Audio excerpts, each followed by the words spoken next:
2NURFM 103.7. I'm pretty convinced I'm just going to spend the next couple of weeks welcoming back some of our old friends and a few new ones as well, but a gentleman that fits very well into the first category. One of our old friends. I think he's younger than... No, you're older than me, aren't you? No, I'm older than you. One of our old friends. And I look it too. Damn right you do. Yes, I do. I still have my hair. That is correct. Anyway. Some of us are a lot more fortunate than others. Our very own foe, Bruce Willis, Mark Goswell, our exercise physiologist. Welcome back to 2021. And I guess a bit of a congrats. You've been in your industry for 20 years and you're kind of reflecting on some of the changes in how we've looked at pain and understood the root causes of it since your time as an exercise physiologist in the last 2 decades. Yeah, 2 decades. That sounds like a long time, but yeah, well, I was flicking through over the Christmas holidays and realised that on this Friday it'll be 20 years since I've seen my first client. Now, I'm pretty sure that you've let your office know about that, so there'll be a cake and there'll be some other stuff. Oh, there'll be some celebrations and some closed. High fives. And They'll be closed. No, we'll be open. Still going to open for business. So. True. But mate, look, in the last 20 years I've seen, and that's why I sort of wanted to touch on, we've seen so many changes in terms of the roles of an exercise physiologist, but also in how we deal with pain and how we deal with chronic injuries. In that time, there's been massive shifts in terms of the way that we do it. So if you take us back 20 years when you first got into this field, how were we monitoring pain and what was our understanding of injuries and how to deal with them? Yeah, look, I'll use lower backs as an example because... we've all had it. I mean, 85% of Western civilization will have a lower back injury or episode at some stage in their life. And so 20 years ago, it was very much about static movement, bracing, control, very much focusing on the pathology itself. So you'd analyse the lower back, you'd get some x-rays, you'd get some CT scans, and you'd basically fixate and just focus on that and just treat the actual back itself.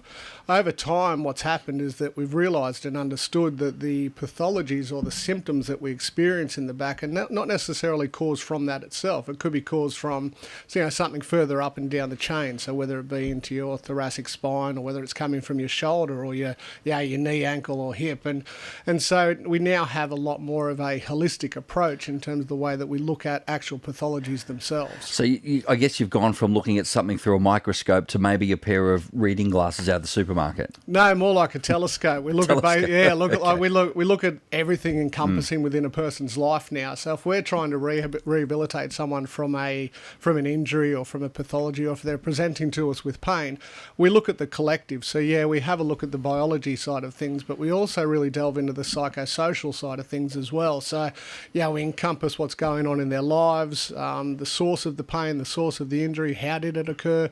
A prime example of, if someone's fighting with their wives or they've got financial stresses, their pain is ramped up a little bit more.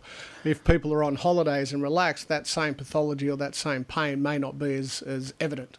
I was just about to bring in the S word and stress. Stress. So that does play a part. So what about in, like you said, amping up the pain? So if we've got some pain and we have this massive stress episode, that actually can increase the pain, which is... 100%, yeah. So if you've got a high levels of stress, that pain that you may have, like for in your lower back, becomes ramped up and becomes more amplified, and it can also become a focus and a distraction to take you away from the real problem, which is whatever stress is going on in your life. So, but then it's so individualised and so all-encompassing that's why, as exercise physiologists, we've developed those skills over the last 20 years, that it's not just micromanaging, the biology or the cause, the trigger, so to speak. So you're adding social worker to your suite of Mate, capabilities. I kid you not, I on occasion call myself an exercise psychologist. But there are times and sessions that we have where I might sit and talk to someone for an hour in terms of their consult and not actually do any physical exercise because we're delving into what's going on, and they walk out feeling better and more in control. I think the interesting point there to finish up on, Mark, is that yes, we've got pain and you may have those issues, but again, just look at the other stuff that's happening in life.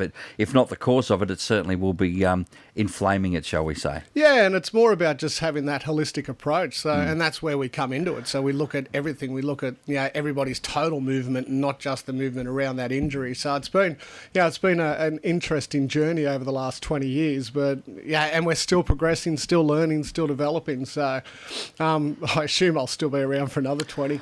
All right. Well, congratulations on the last 2 decades. Loved you in Die Hard, and we'll see you next time.